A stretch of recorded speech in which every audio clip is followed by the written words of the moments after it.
Last night, Israeli Defense Forces killed 3 senior Hamas terrorists responsible for the October 7th massacre. The terrorists were operating a command and control center in a humanitarian area in southern Gaza. Now, Hamas claims dozens of civilians were killed. Israeli officials dispute the claim. Join me now to discuss the situation in Gaza and the increase in terrorist activity in Samaria and Judea is Gideon Israel, president of the Jerusalem-Washington Center, and he's an advisor to the governor of Samaria. He also serves in the IDF. Gideon, welcome to Washington Watch. Thanks for having me, Tony.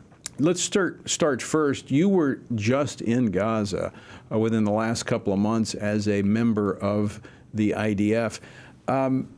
How is the media here in the United States getting this wrong? Well, I don't think the media understands how Hamas operates in Gaza and what the situation is. When we hear that civilians were killed and so forth, they don't understand that the whole network of the whole civilian infrastructure in Gaza is Hamas. And I'm just going to give a few examples.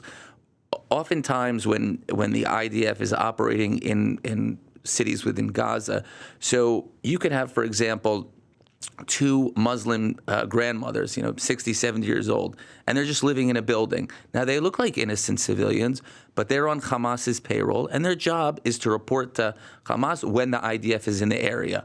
You could have people walking around, they're walking in jeans and a T-shirt. They look like innocent people, but their job is to go into buildings where the IDF has been and pick up intel, see if the IDF left anything behind.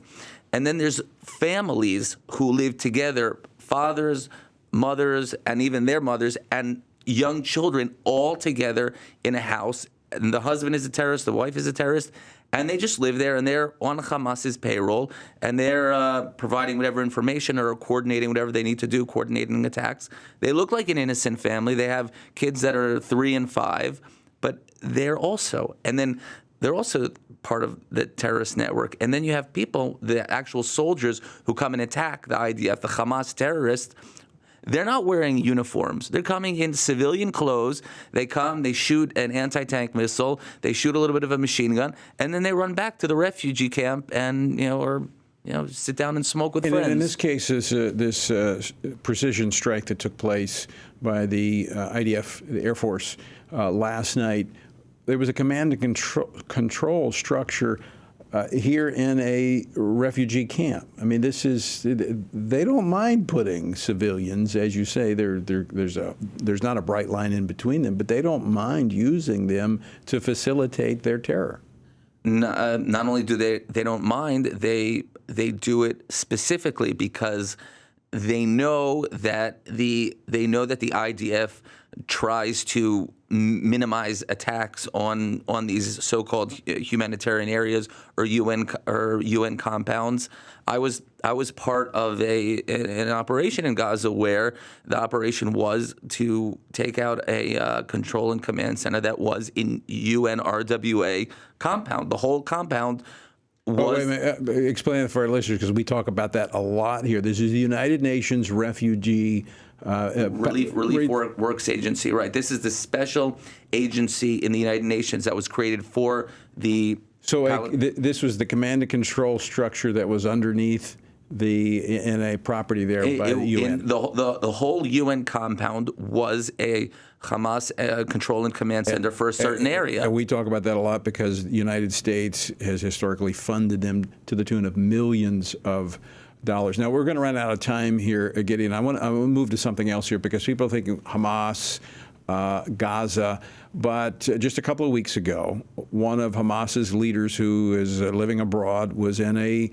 conference in Istanbul, Turkey, and he called upon a return to suicide terror attacks in Judea and Samaria. Now, you serve as a advisor to my friend, the governor of Samaria, Yossi Dagan.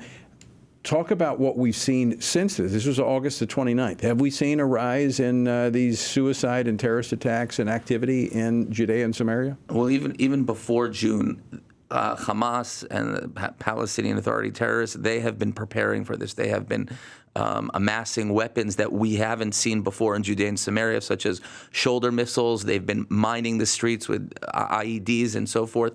And yes, there has been an increase in attacks. Also, there were mines that blew up beside buses. This was something that didn't happen before. And as a result, the IDF has gone on a large operation in northern Samaria, in Jenin, to uproot the terrorist organization, the Hamas and the Palestinian Authority terrorists that are. And they've been criticized. The IDF has been criticized by the United Nations for doing this. Yeah, I mean that's always happening. They call it humanitarian areas. They're going to refugee camps.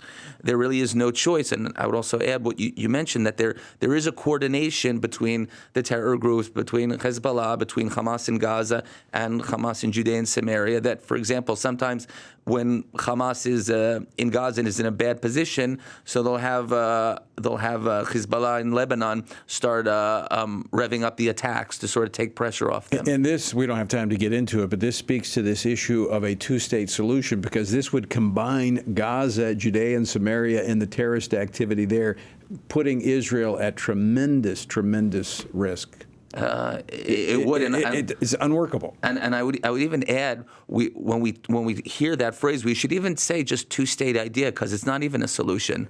It's a problem, a big problem. Gideon Israel, we're out of time, but I want to thank you for joining us, and I appreciate all that you do in keeping us informed here in the United States. And please give my greetings to Mayor Yossi. Sure. Thanks for having me, Tony.